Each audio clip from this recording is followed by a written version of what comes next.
Good morning, good afternoon, good evening, and welcome to this webinar, which is the first of a webinar series on nature, labor, and the struggle for an eco-social world, developed in cooperation with the United Nations Research Institute for Social Development, the European Trade Union Institute, the Center for Environmental Justice at Colorado State University, and the University of São Paulo.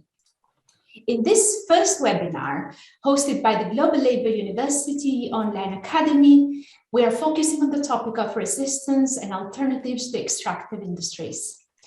We are thus continuing a conversation we started with our online course, Just and Green, Labor's Ecological Question, and are very honored to have with us today as main speakers, Mametlwe Sebei, the General Industrial Workers Union of South Africa, Jacklyn from University of Witwatersrand, Erik Kojola from Texan University, Christian University, and then we are also very pleased to have Nora Ratzel from MEA University, Dimitris Tevis from the Colorado State University, and David Uzel from the University of Sebei, who are the editors of the Palgrave Handbook of Environmental Labor Studies.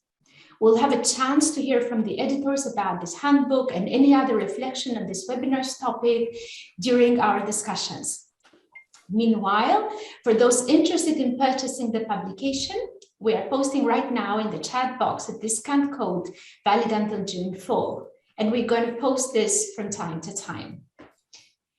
In the next 75 minutes, we have organized it in this way. We'll first ask each of the key speakers to give an initial input of maximum 10 minutes on some key questions related to this topic. While we hear the three speakers, please post any questions you may have at the questions and answers sections. We'll take those questions and put them back to the speakers at the end of their presentations. So let's start with Sebei, who is also one of our excellent trainers working with the mining affected communities in South Africa. Sebei, some sources have estimated that about 3 billion people, or nearly 40% of the world's population, do not have access to modern energy sources for cooking and heating their homes. At the same time, we have an environmental crisis which is driven to a great extent by extractive industries producing energy.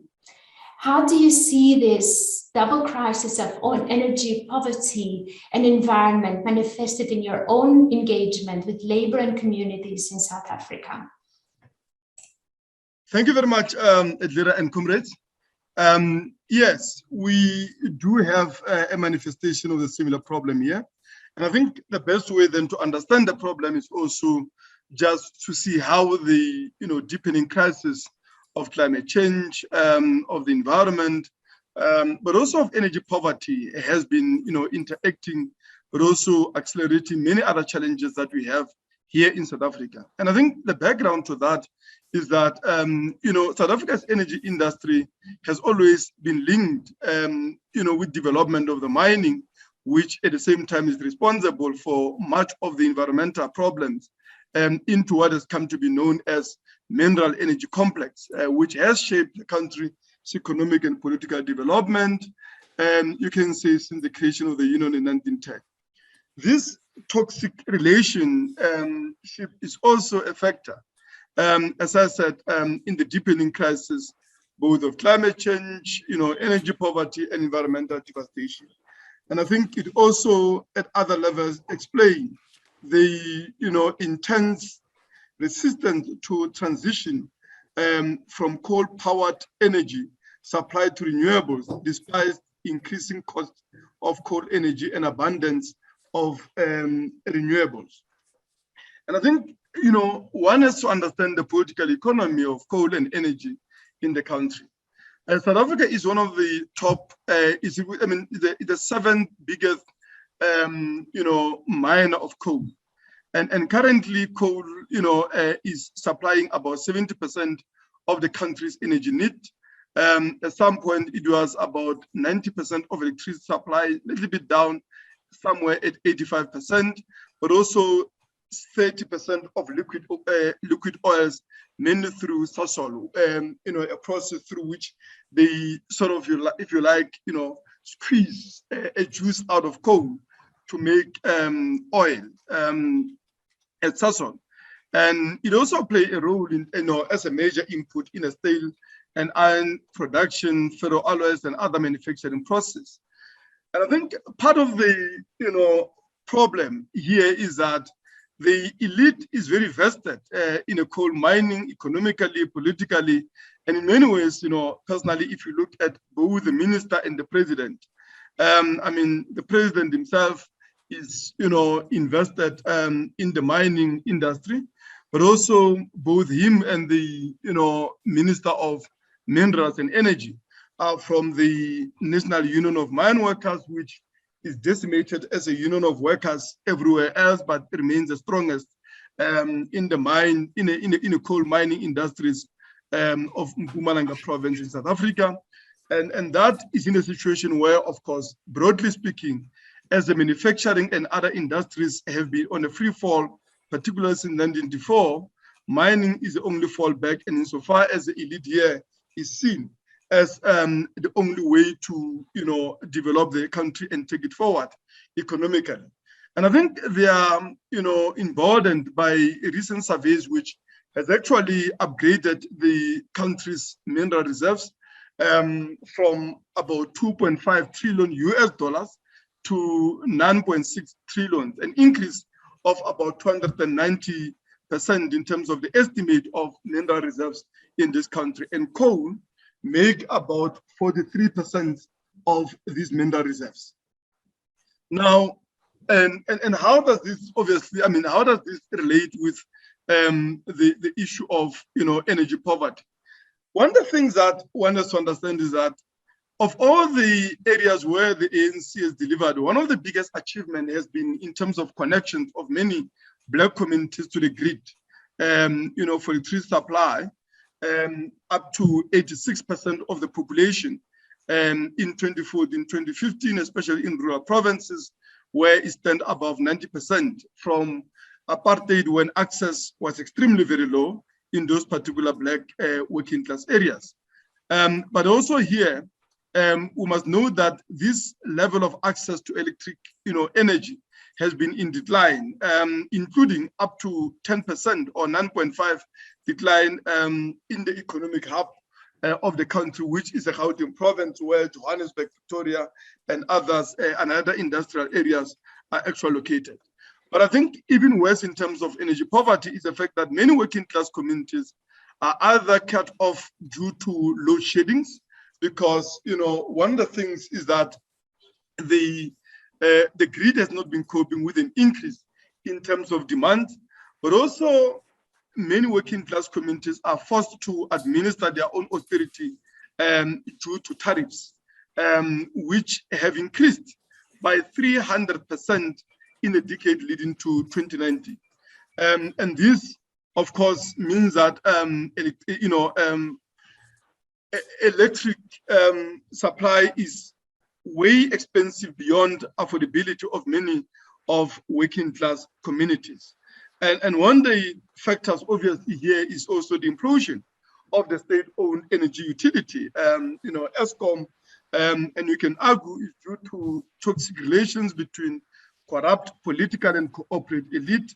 And by corporate elite is both, the old white apartheid era elite that continue to dominate the commanding heights of the economy, the emerging BE or Black economic empowerment entrepreneurs that are linked with the ANC and the multinational companies, all of which are, what this state energy utility was in the first instance created to serve not ordinary working class people, if you look at the way they are operating.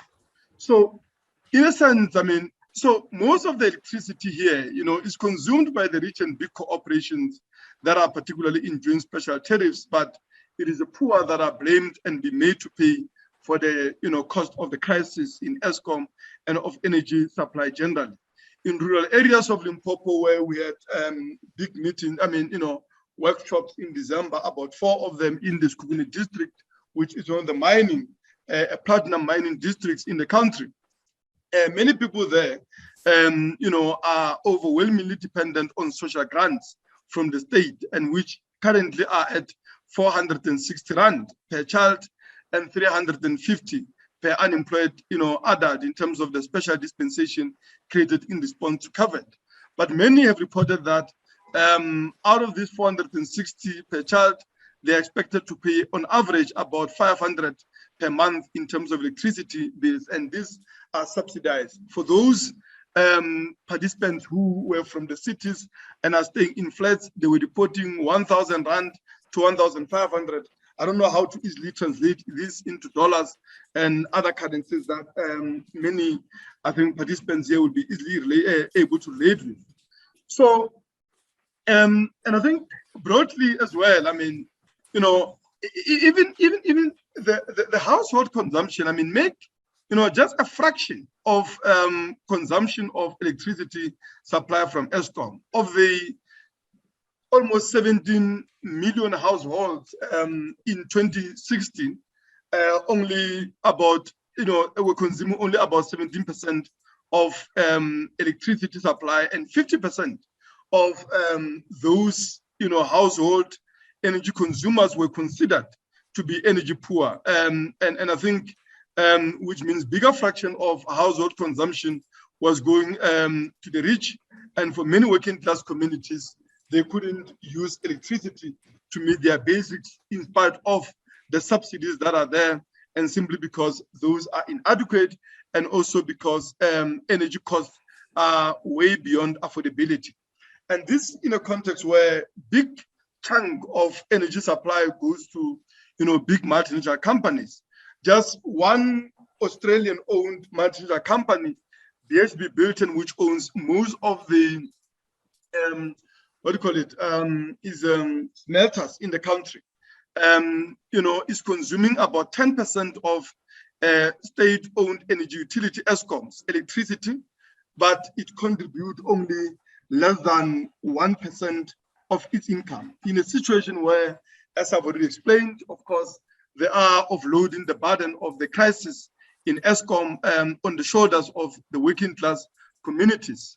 So these comrades, I think, it takes place in a context where there are other possibilities, and, energy, renewable energy is in abundance in the country, particularly in the form of sunshine and, solar and wind power.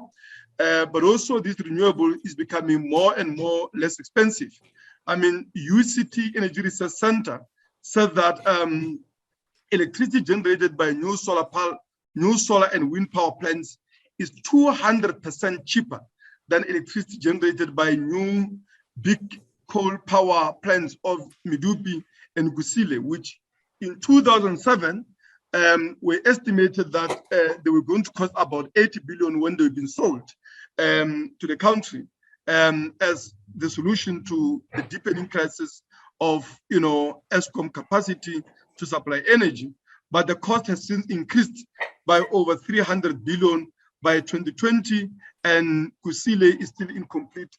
And as of Medupi, is a manufactured failure, to say the least. But there is the resistance that is growing, and I think we need to build on that. We need to build more education on that. Thank you very much. Thank you very much, Sebei, for this valuable contribution. And a reminder to please post your questions to him under the Q&A section that is appearing in the lower bar of the Zoom window. We turn now to our second speaker. Erik, this dramatic reality, a glimpse of which Sebei brought to us, this dispossession of people from clean air, water, and land to produce energy, to which they are then by and large denied access to, produces also resistance. However, the path of moving from pockets of resistance to a common front of movements is filled with tensions and contradictions, which hinder the potential of this resistance to be sustained over time and to push for major changes beyond extractive industries. How are these tensions and contradictions illustrated in the relationship between labor movements and indigenous people in the US and Canada, which you have researched? Thanks for that question, and thanks to the panelists and also the editors of this great volume. So I think to understand some of the conflicts that emerge over extractive economies, we need to think about how clearly global capitalism, the forces of global capitalism work, but also settler colonialism, racism, patriarchy, and how all of these are shaping both the tensions, but also the possibilities for creating more socially and ecologically just futures. So I want to think about this in two ways. One being the tensions that arise within unions, within movements, and within communities. And then secondly, the tensions that arise between different movements and between different groups. And I think it's also important to remember, right, that workers, communities near extractive industries, and organizations are not monolithic. They have their distinct interests, histories, cultures. And so while we speak maybe just some global patterns that might be going on, we need to examine the specific structural conditions and histories within different places to understand the kind of local dynamics, the local contradictions, and the local possibilities. So I'll be speaking mainly about my experience in my research on the US and Canada and understanding of North America. So first, right, we can think about the tensions that arise right, within communities or within groups, right? In extractive economies, we see that, there are people who support, also oppose, and maybe are more ambivalent about, developing more extractive industries, right? So clearly some workers and some residents are concerned about public and environmental health and want to move on from extraction. Others might be interested in challenging the power of mining fossil fuel corporations and ending the exploitation of labor and non-human nature. But there are others, right, workers and residents, who might want to see a renewal of that extractive economy and see more extraction as maybe their best hope. And here I think it's important to remember, right, that jobs can be more than just a paycheck, and that workers and communities clearly have economic and material ties, but also cultural and social ties to extractive industries, and that people's class and community identities might be intertwined with industry, which also makes it hard at times to imagine alternatives. We also see conflicts arise over what jobs should be protected and whose livelihood should be privileged, right? Are the jobs of traditionally masculine extractive industries, like what should be protected and the priority? Or to what extent should alternatives be fostered, right? In the often already larger service, education, health sectors, where there also are more women, more immigrants, sometimes younger people doing that work. Right, and here this raises a question of whose jobs and whose livelihoods get prioritized in working towards a just transition, right? Is it those largely white and male jobs in industrial occupations and in mining, or is it a broader transformation that brings justice to women, indigenous people, immigrants, right, who have also been excluded from that extractive economy, but still struggle with the consequences of unstable boom and bust economies, and the consequences of loss of land, clean water, loss of clean water, and air pollution, right? The many environmental crises that come from extractive economies. So secondly, then, we can also think about the tensions and conflicts that arise between movements, right? In this case, the tensions that arise between labor, environmental, racial justice, and indigenous rights movements. And I think an important but often less examined is the tensions that arise between workers and unions with indigenous communities. And I think this is especially important in settler colonial societies like the US, Canada, and Australia. And these are both distinct from the tensions between labor and environmental movements, right? These are nations with governments, languages, land, right? And that makes the potential for conflict, but also alliances distinct. We have to grapple with the history of unions and settler workers being complicit in indigenous dispossession and benefiting from those industries that have extracted resources from indigenous territory, right, while leaving behind environmental injustice. Some unions in the US and Canada have a history of protecting the interests of white male workers. But also there are histories in Canada and the US of radical indigenous class politics, of indigenous labor organizing, as well as the labor movement and other leftist political movements supporting anti-colonial struggles and Native rights. So there all are alternative histories to remember and build on as well. But more recently, we've seen kind of high-profile conflict, and that conflict has arisen around fossil fuel infrastructure. So some construction, mining, and energy unions oppose the dynamic, vibrant movement to stop the Dakota Access Pipeline and Keystone pipelines. There are similar tensions and struggles going on in Canada as well. But this was a movement led by tribes, Indigenous activists, as well as the climate justice movement. It was over the climate crisis, but importantly also about violations of Indigenous sovereignty and Indigenous rights. But importantly, at the same time, there were some service sector, healthcare, and more social movement-oriented unions that did support the Dakota Access movement. So it's also important to recognize some of the tensions and differences within the labor movement on these kinds of issues. But also that Indigenous communities are not monolithic, and there can be differences amongst the formal leadership of Native American or First Nations governments with Indigenous workers who may also be union members. And they might be different than Indigenous-owned companies, and then tribal members and Indigenous activists. So there are, dynamic Indigenous social movements, Indigenous environmental movements that are opposing extraction and fossil fuel infrastructure. But there can also be some tribal leaders and tribal-owned businesses that might support industrial and extractive projects. So there is even some potential for kind of labor Indigenous pro-development extractivist alliance.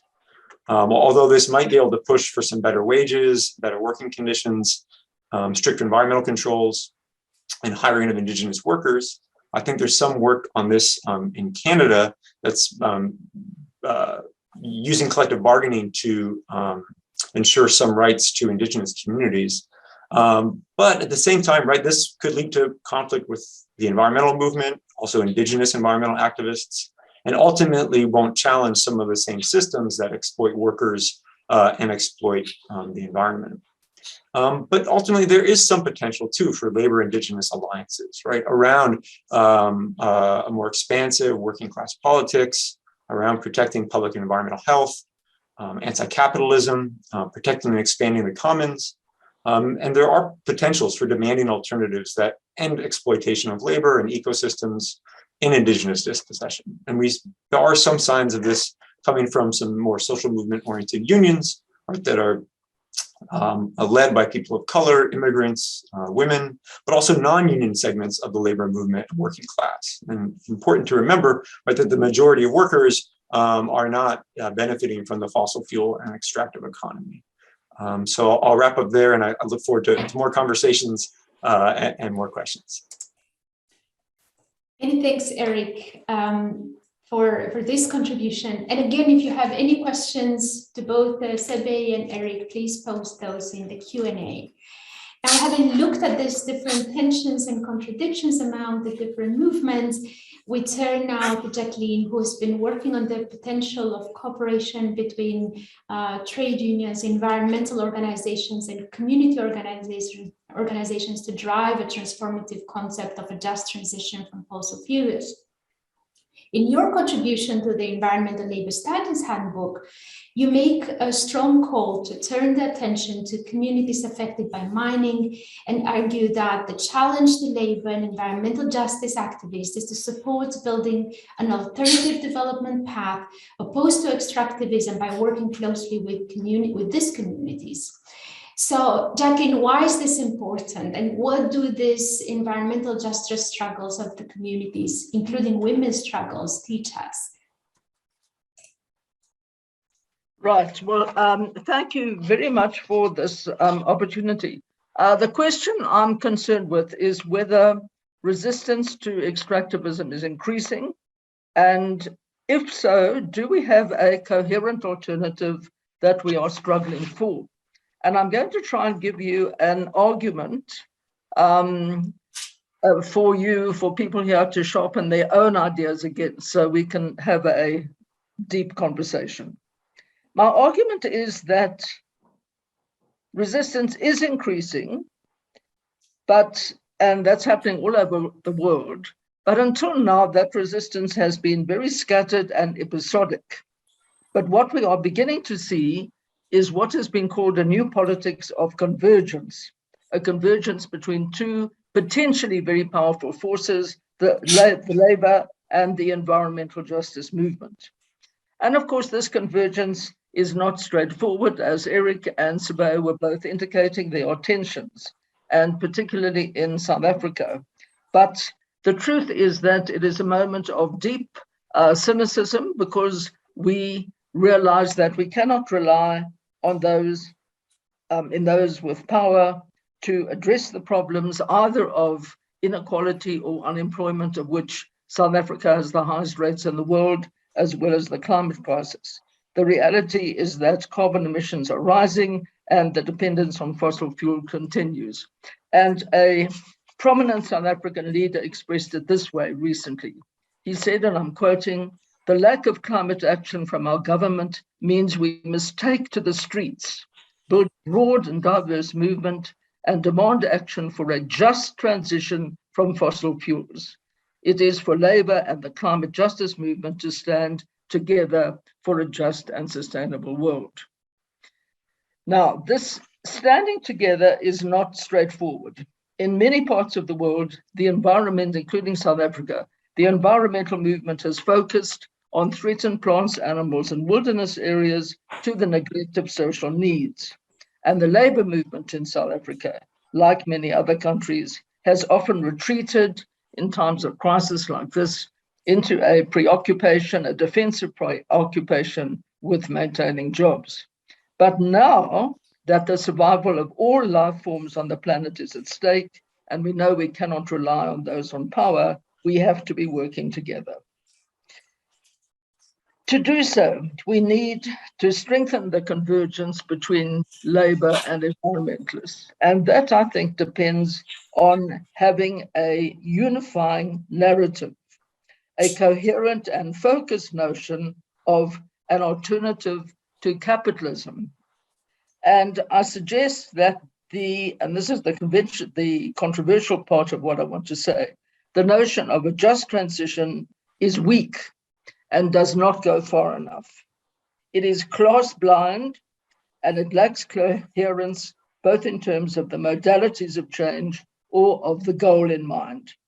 In the last few years, the concept has been appropriated and stripped of much of its earlier visionary content, appropriated by powerful elites defending how Sebei referred to the mineral energy content. And it has been narrowed to mean simply a shift to a new, largely privatized energy regime. And for many working class people in South Africa, it is an empty notion that lacks content and is unrelated to people's immediate survivalist needs. So I'm wanting to argue for rethinking the importance of this convergence and how it can be translated into concrete examples and a vision based on justice and sustainability that is emerging in various forms as a feminist, eco-socialist society. And I think the starting point of that emergence is the growing global recognition that capitalism is a destructive force, and it is the expansive logic of capitalism that is driving the climate crisis. And I think that in South Africa's labor movement, in trade unions, there are beginning to be glimpses and in some cases an explicit recognition of that causal relationship. And so COSATU, for example, is about to launch a policy document which builds on the idea of capitalism as a destructive force and argues for labor to drive a radical transformation of the economy to what, at least in the draft, was called a new African eco-socialism. And other federations have always maintained that the challenge is building social power, which involves militant class action. Perhaps even more importantly than this, or these policy flashes of that I'm referring to, is the fact that on the ground there are growing connections between environmental groupings and the labor movement. For example, recently a South African organization, Groundwork, organized what they call a cold exchange, which involved both trade unionists and environmental justice activists in a dialogue of the world they want to see. Now, while the labor movement is radicalizing, though it's not an explicit and open radicalizing, I'm talking about glimpses and elements of something different, something that you could call a new architecture of resistance and new elements of rebellion and challenges to authority, which I think have got great potential. So while this is happening, civil society organizations are arguing for transformative change, but their statements tend to be largely principled and aspirational rather than agendas which provide strategic direction. But they are putting forward what I would call building blocks for transformation that are driven from below, because that's the really important thing. Things like community-owned and controlled renewable energy, agroecology, communal kitchens and food gardens, new forms of transport and construction, and other things which are infused with a sense of solidarity. But the truth is that these connections are thin, they're embryonic, but they have great potential. For example, older organizations, such as the Alternative Information Development Center, are involved in joint research with Labour, particularly NUMSA and NUM, for example, in promoting a new model of Eskom, which would remain a public entity with conditions that it transitions to renewable energy and no workers are retrenched. And this kind of this specific collaboration is part of an international effort to resist the privatization of energy. There's an organization, AIDC has got a strong history of driving a climate jobs campaign, which also tried to bring labor and environmental activists together. An important civil society initiative is the Climate Justice Coalition, which includes Labour and the Climate Justice Charter Movement, which is aiming at having a foundational charter of principles adopted by Parliament. And these principles amount to a vision of an eco-socialist society, though socialism is not mentioned and there is no strong gender lens, nor has there been a gender lens, by the way, in any of the presentations, which is interesting. Because the majority of environmental activists all over the world are women. And in South Africa, it is women's organizations, particularly Women, an NGO which is promoting a new ecofeminism throughout Africa. Now, ecofeminism is not a dogmatic set of ideas. It's not generally embraced as a label or as a set of political beliefs, but it's a form of solidarity with other women, a way of life, a way of practicing a commitment to collective action for change. It's also producing a new narrative about our relationship with nature, a revaluing of nature as something more than a source of natural resources to be exploited or for profit or a store for our waste products. Nor is it something inert and external. It involves our connection with all life forms and a shared ecological community. It makes us part of nature. And my research in areas of South Africa has identified this trend among Black working class women who are doing very important ecofeminist work in their practices. And this ethic of reciprocity and sharing is evident in their daily lives. And it's an expression of solidarity, which is right at the core of transformative feminism. The new relationship, our relationship with nature, is also an extremely important theme in the new convergence that is emerging. So, to conclude, what I'm suggesting is that because capitalism is the cause of the climate crisis, we cannot look to it or to those in power for the solution.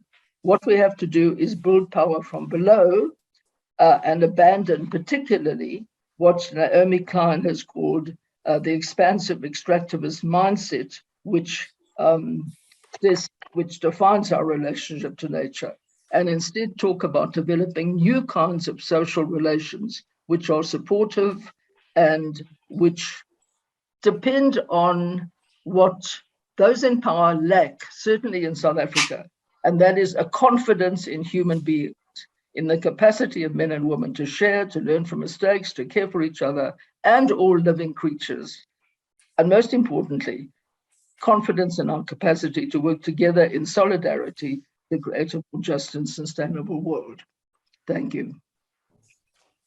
Thank you very much, Jacklyn, and thank you very much again to Erik and Sebei. And we are going to move now to some of the questions we have received. So we have a first question for Erik.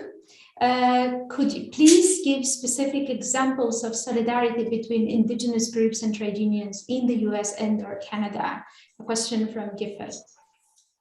And please a reminder to the rest of you, if you want to have other questions to our speakers, please post it under the Q&A. Yeah, thanks for that question. One level, I wish I had more examples to give. And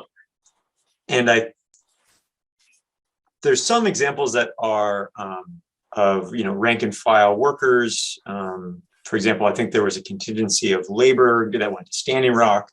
That was a rank and file led group and movement, right? It wasn't from kind of the formal trade union leadership. But there was some support, at least statements, however meaningful we think that support is, from some unions for the Dakota Access Pipeline protests. So I believe the Service Employees Union and some other, I think maybe the National Nurses Union, made some statements in support of the Dakota Access Pipeline protests. And so there are some examples.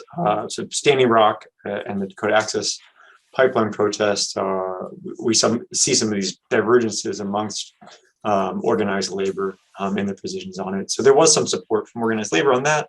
I think there's some examples of the steel workers in Canada doing some collective bargaining and pressure to get contracting and hiring from nearby First Nations peoples.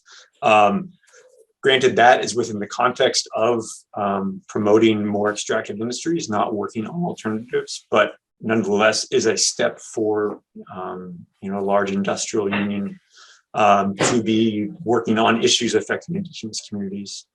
I think there's some other examples where some of these conversations are emerging outside of, again, the kind of formal trade union leadership.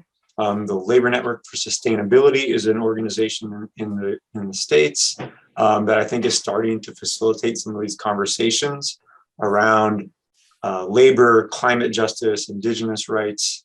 And that's where some of these kind of connections and conversations are emerging. I think maybe there's some potentialities in the Sunrise Movement, if people are familiar with that in the US. Largely a more youth-led climate justice movement that is being a little bit more provocative and pushing for things like the Green New Deal and using more creative protest tactics. And those, right, while not necessarily being supported by kind of traditional unions, many of these young people also talk about their class identities and being working class and the needs of people who are unemployed and underemployed and struggling. And they are also talking about some issues around settler colonialism and effects to Indigenous peoples. But right, that is not a movement that has received much support from kind of formal national union leadership. So hopefully those are some examples. If other folks know more. But yeah, I think it reflects, right, some of these tensions and distrust on both sides. Edlira, could I come in on this? Of course, please. Because I wanted to raise something that's happening in South Africa at the moment. Well, something that happened that started a few weeks ago, and it was a number of whales that were found washed up on a deserted beach near Port St. John's. And numbers vary according to different accounts, but there could have been as many as 12, and some were dead and others were disoriented. And this happened 3 days after Shell and a local corporation started seismic mining, undersea mining, which involves firing high-powered air guns every 10 seconds to locate resources of oil and gas. And it's obviously having devastating impact on the local ecosystem, especially migrating mammals like whales, but also it is adversely affecting local fishing communities. And This has generated a surge of protest involving young people and workers of all ages and races and genders, marching, very, very diverse participants.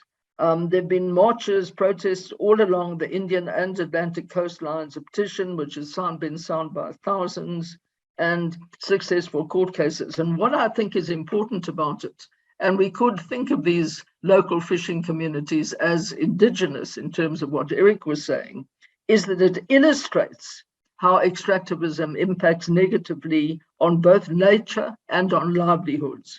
And that's the connection which helps explain the argument I'm trying to make about a new politics of convergence. I think it's got to be grounded in people's experience. It's got to come from below. It doesn't depend on it shouldn't depend on blueprints or policy positions, but on people's lived experience and their aspirations for change and for justice. Thanks, Edlira. Thanks a lot, Jacklyn. I mean, to some extent, that may be related to a question we have received to both you and Sebei about whether you could elaborate a bit more on the kinds of alliances that need to be built and expanded in order to tackle elite power investment in extractivism and initiate the shift to a feminist eco-socialism. But perhaps you still have something to say, and of course to you too, Sebei.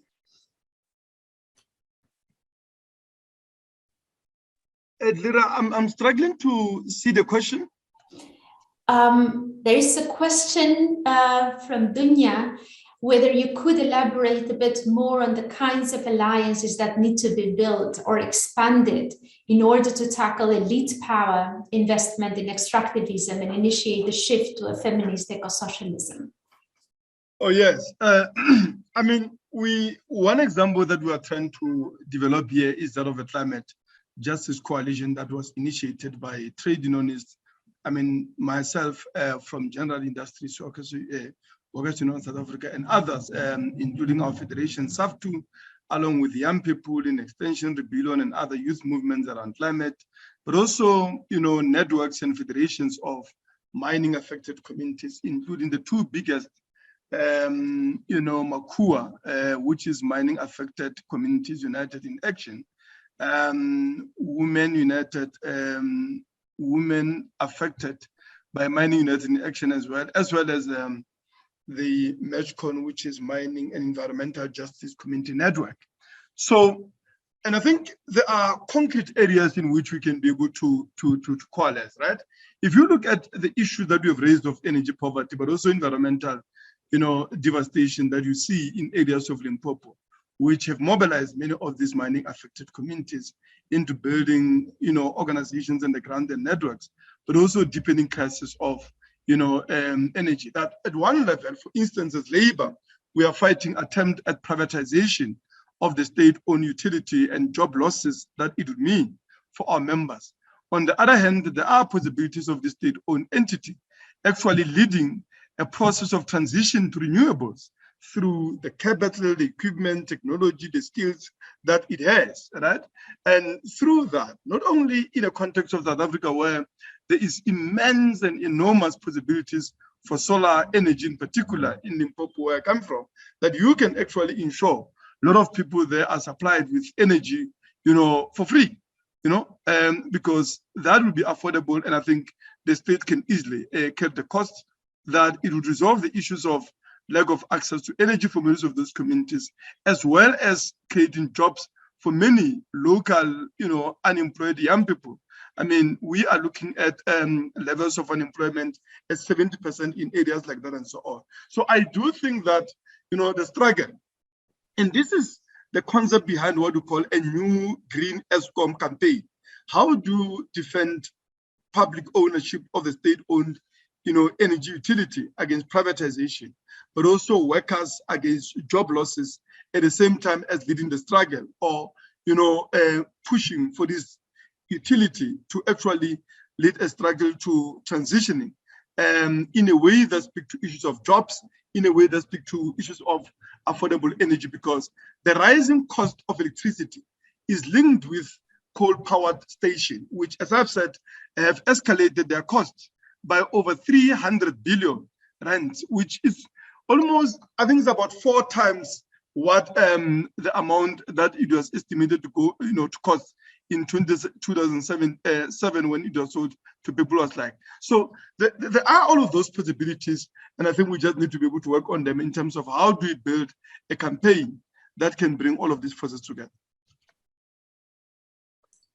Thank you. Jacklyn, would you like to say anything on that? And perhaps there is a question that is somehow related again to the ecofeminism. So Alexis is asking that it seems to me that some branches of eco-socialist theory do not go as far as ecofeminist and subsistence feminist. Maria Mies, Veronica, Ben Hol Thompson, Vandana Shiva, Silvia Federici, Frances in their critique of industrialism technology and the destruction of autonomous subsistence conditions.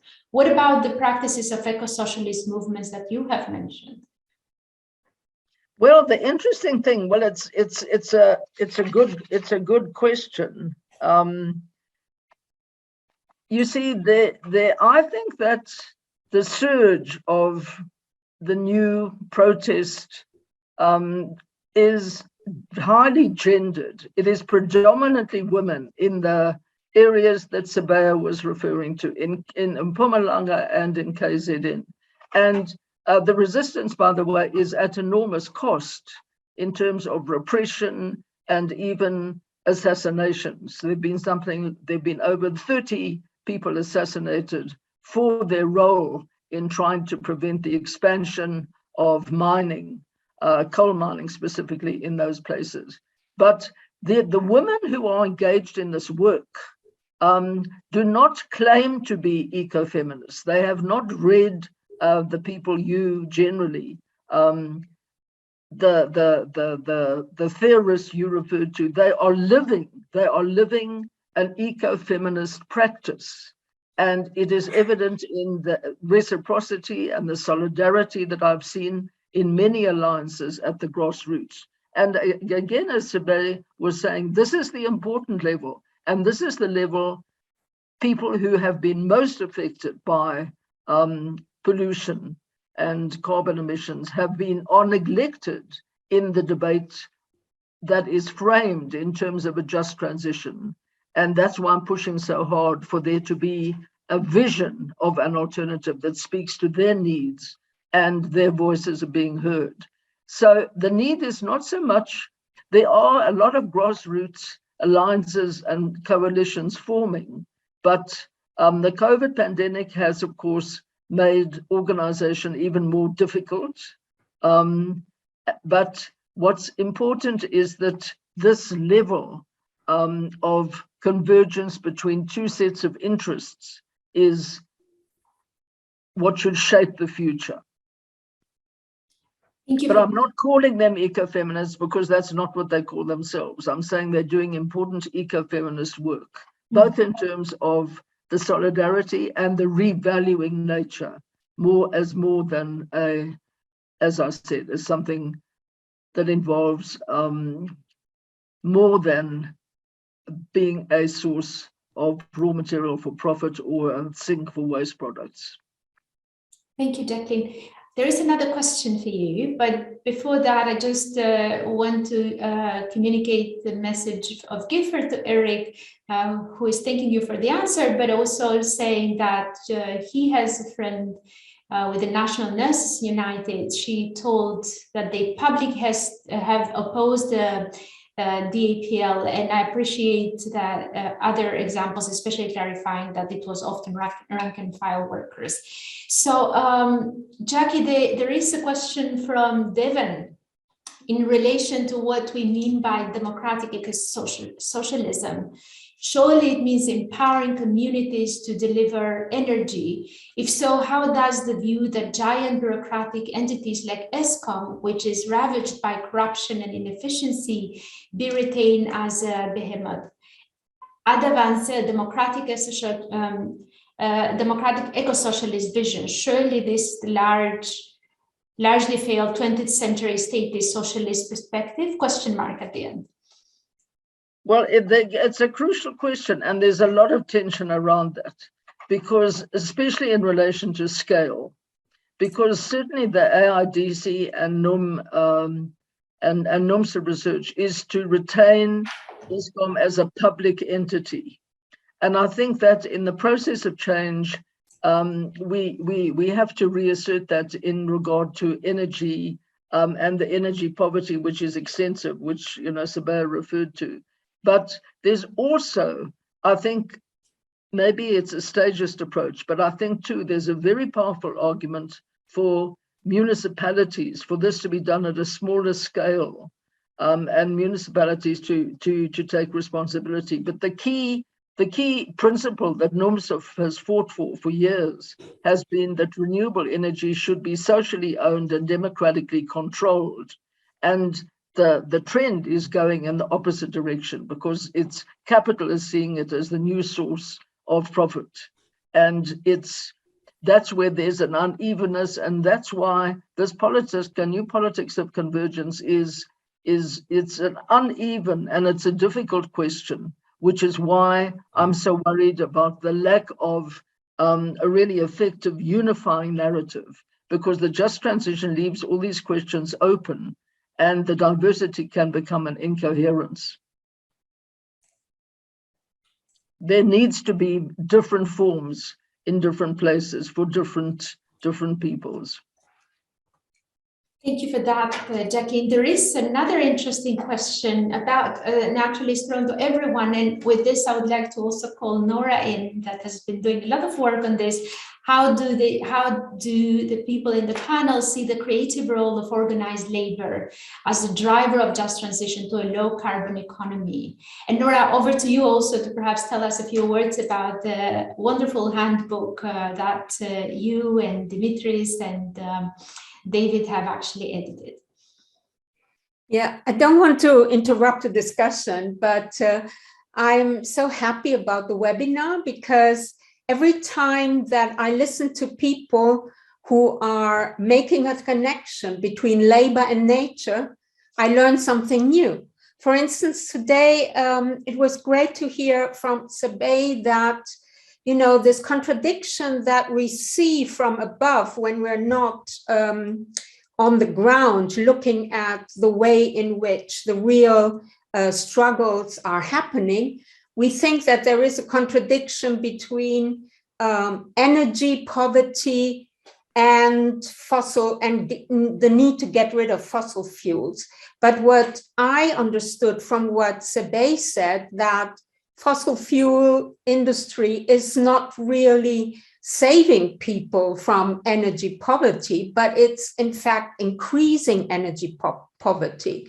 So when these connections are made between labor and workers' interests and the needs of nature, what we see is that the current system is not answering to the needs neither of the workers nor of nature, and that therefore some conflicts that we think exist, we need fossil fuels because people need energy, are not really the level of the conflicts, but the conflict is somewhere else, is between the different interests and the needs of the workers and the way in which both the workers and nature are exploited. And that's the perspective, or one of the important perspectives that we wanted to launch with making this handbook of environmental labor studies, giving all these conflicts that are discussed in the dominant discourses a new perspective. And another important perspective that has come out and is coming out of the discussion here is that we wanted to connect researchers and activists and their different views. And only if we connect those can we really come to new innovative solutions for the conflicts that we face. So just some ideas about how this webinar has shown some of the perspective that we wanted to develop in our handbook. Thank you. Thank you for that, Nora. And we are putting in the chat box the link where you can actually order the book and the code that you can use to actually purchase the book, the discount code. So take advantage of that until the 4th of June. Well, somehow, Nora, you touched upon a question that has been made by Zahar here about wanting to know more a bit more on the tensions between the need to decarbonize and workers' need for job security. So you're kind of touching on that, but if anybody else wants to say a few words on that, please feel free to jump in. I'll just say one thing I've noticed, how this narrative affects mining is, especially from mining industry groups and kind of aligned groups, they use the argument that if we're going to switch to renewables, we're going to need more copper, nickel, platinum, rare earth metals. And in one area where I've been doing research in northern Minnesota, that's been one of the kind of discourses used to legitimize, to rationalize expanding new mining. Right. And so there's this one of the other kind of contradictions or tensions that we get presented with often is, right, if we want renewables, well, we need to extract more resources to make those renewables, right, to make our solar panels. And this clearly carries a whole host of environmental labor injustices, in the supply chains for solar panels. But it also, I think, like what Nora is pointing to, we're presented this option, but right, that fails to see the systems that are really at work there, right? It doesn't give us options for how do we, recycle, how do we work towards, other forms of reuse or decreasing use. But that's definitely one of the tensions that I find and really affects mining communities, is that decarbonization and the energy transition gets presented as a rationale that we need to extract more metals. Thank you for that, Erik. There are two questions for you, Jacklyn. One is from Taylor, who is asking, can you speak a bit more about the examples you gave of eco-socialism emerging in practice, like the community kitchens, for instance? And Randolph is asking, your call is really one to overthrow capitalism, but will socialism be a valid response? I think that one of the really frightening things about this moment is it's the intense individualism of neoliberal capitalism. And the important thing about the ecofeminists who are living an alternative is an emphasis on the collective. An emphasis on reciprocity, on sharing, so that much of the work involved in subsistence communities or in these very poor areas of people living close to coal plants, either coal mines or coal-fired power stations, is the work of producing food, of growing food, of collecting water, of collecting firewood. All of this is shared. And it's all done with, it seems to me there's a spirit of solidarity there, which is a key to creating an alternative society. Whereas capitalism is taking us in exactly the opposite direction, because it encourages a competitive, possessive individualism. And of course, in their case, it's necessity that means often living very simply. And it's not a message which is used to speak about energy generally, that the crucial, I mean, the focus is on the form the energy should take, whether we should rely on coals or move to renewables, which of course we should. South Africa's got the greatest potential for solar energy in the world, it's said. But the message is not made that people have to start consuming less and living differently in their relationship to nature, which is what Nora has always emphasized, and which I think is a crucial theme in a vision of a feminist eco-socialist society. And the difficulty, or one of the difficulties, is that message is not getting out about living simply, living differently, both in relation to nature or to other people. and especially to gender. And that's why the fact that this whole movement is driven largely by women, not because women have a special relationship to nature, but because of the gender division of labor, because of patriarchy, which makes women responsible for social reproduction. But I think a lot of these ideas are contaminated by capitalism and by the apartheid past, so that feminism is sometimes dismissed as elitist and individualist and simply wanting gender equality within the existing order. And environmentalism is contaminated by its neglect of political issues, which is why when I talk about convergence, it's between labor, progressive elements in labor, and the environmental justice movement, which is very different because it's holistic and inclusive. And then, of course, socialism is seen as repressive and authoritarian and productivist. So there's a contamination of all these ideologies, the way they've been played out in our history. But I think bringing them together, and of course, we're talking, Devon, about a new democratic socialism that depends very much on the ideas of solidarity and simplicity and sharing, ideas which do not fit with a capitalist ethic. Thank you. There are really many questions coming, and we have just about 10 minutes. So a question perhaps to everyone, what kind of approaches would enable local struggles to connect and interact globally?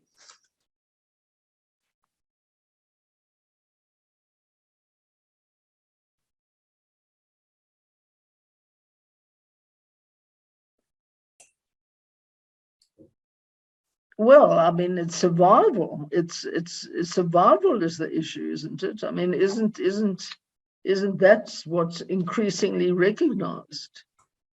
That it's certainly, scientists here say that it's 5 years at the most before large parts of Southern Africa are going to be uninhabitable because of drought, because of more intense weather events generally, because of heats and floods. It's an issue of survival, and that should be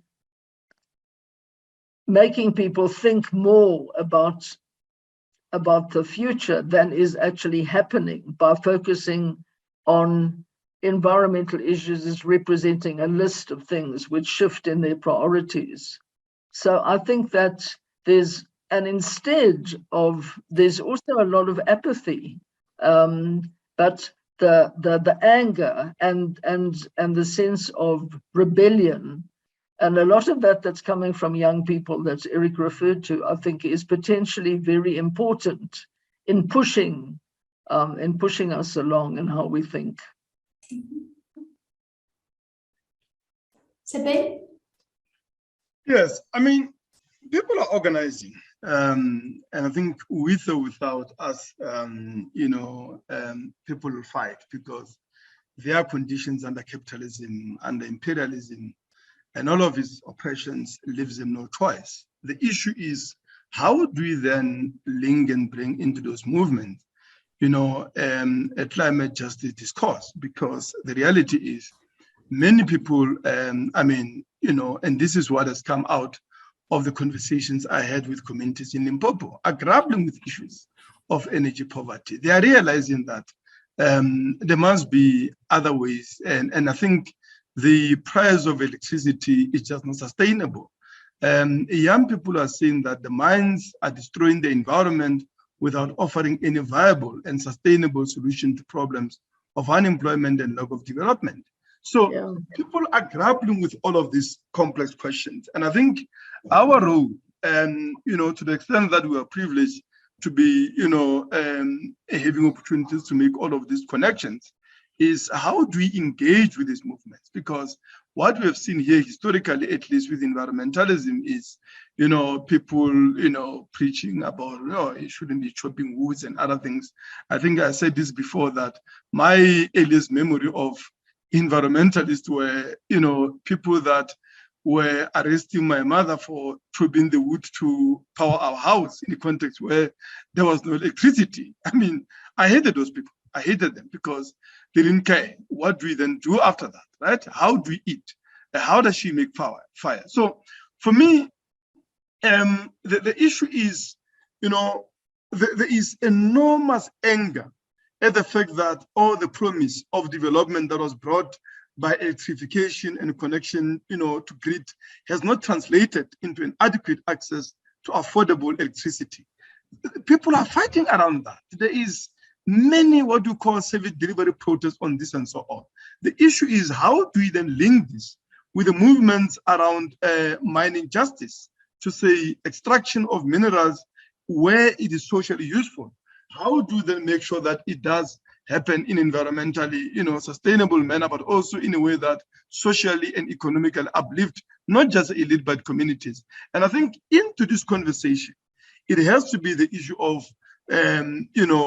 issues of climate justice that we have to bring into, but also issues of transition, because I think Jack was right. A lot of these conversations are compromised by what is possible within capitalism, the false choices that we have to make between jobs and climate. And that's the reason I've also emphasized before that, for me, the only just transition has to be a revolutionary, and for me, a socialist transition. And that, for me, is not an idea just of a bureaucratic, centralized planning, in monstrous dictatorships that made Stalinist state. Is about the idea of how do we democratically, how do we make sure that a publicly owned entity which today is plundered by both political and corporate elite is taken into democratic control and management by workers who do the actual work of generating and distributing electricity, but also communities that are consuming this electricity, in a way that then we can plan to roll out infrastructure for a locally generated, locally managed, socially owned renewable energy sources and infrastructure across the country. So I don't agree with Devin that it's a question of either creating this big, entities like ESCOM or socially owned. I can't see why that has to be either or. Why can't ESCOM lead a way to rolling out a program of socially owned and democratically managed, renewable, alternatives to the energy crisis and climate change crisis in a country? Yeah. I mean, linking with the struggles that are developing around, service delivery for jobs and energy, access to energy. Thank you. There are many questions coming, but perhaps there is a last one that we can still address. How do these eco-socialist and eco-feminist movements and alternatives connect or not with anti-racist movements and other movements for social justice and racial justice? Well, it's Black women who are driving ecofeminism in South Africa at the moment. It's these issues are all very racialized, and in some places, for example, there's a very strong movement to prevent a new coal mine in a protected area near Witwatersrand, and the local Black community is in favor of the coal mine, whereas the white community resisted. And the Black community knows the dangers of mining, but it is their only hope of an alternative, which is why I think we've got to think, I like everything Sebei has said, but I think that the debate is not only about energy, it's also about livelihoods, and it's about the rights of indigenous communities and the people of Kojola, for example, to choose their way of living, which is subsistence agriculture. And they've been resisting an Australian mining company that's wanted to mine titanium for over 20 years now. So I think one's got to take account of all of this, but let me be very clear. The people who call themselves feminists are white middle-class people who are often dependent on husbands or fathers to provide them with resources. Whereas I think the real feminists, the people doing feminist work, which is women-centered and based on solidarity with other women and not individual advancement, are Black working class women who are not recognized and valued as such. Thank you, Jacklyn. We're about to wrap up, so I don't know, I will invite the speakers, Sebei and Erik, perhaps for final remarks. And of course, Nora, David, Dimitris, if you want to say something, please feel free to jump in.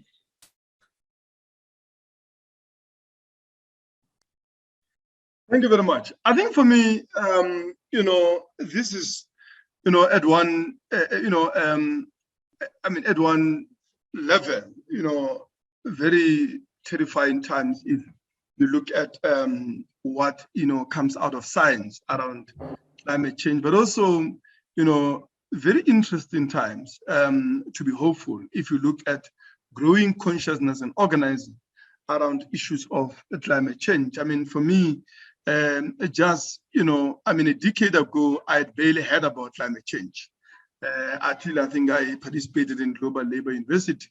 And even post that, there's not been much except a movement mainly confined to academia and all of that. But I think in the past 2-3 years, I've seen a climate, change strikes. They might not have been as big compared to other jurisdictions internationally, but I think that is a good beginning. I've also seen demonstrations, including those led by my own union, to Department of Energy. I've seen, solidarity in the workers' movement with communities that are beginning to have conversation about how do we make transition from this, carbonized economy that is destroying the environment and the climate. And I think also how then do we link that with the struggle to overthrow capitalism and organize the society on entirely different basis, which for me is on the basis that the working class must cease, control of the means of production, the mines, the factories, the banks under a democratic management and control, so that we can, not only chart a way out of, the current climate crisis, but also make sure that we avail enormous resources that are there in the environment, but also in society, to solving the most fundamental problems of the working class around jobs, around housing, around access to basic services and necessities. Thank you.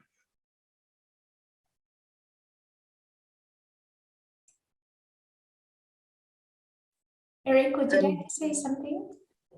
Well, Sebei, I agree completely with you, but it's got to be a new kind of socialism, and it's got to be, democratic, and it's got to be concerned with productive resources. But I want it to be something larger that also addresses patriarchy as one of the worst forms of inequality, and addresses racism, of which there's still much around, and addresses our relationship with the natural world.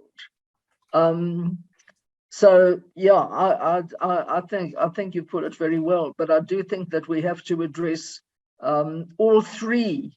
Well, the feminism and the ecofeminism are both. I mean, the solidarity, I think, and simplicity is the key to the future. And I think this class-blind notion of a just transition, which depends and encourages social dialogue and social compacts, rather than an emphasis on militant class-based action and the working class driving change. I think that's absolutely essential. Maybe just really quick, maybe one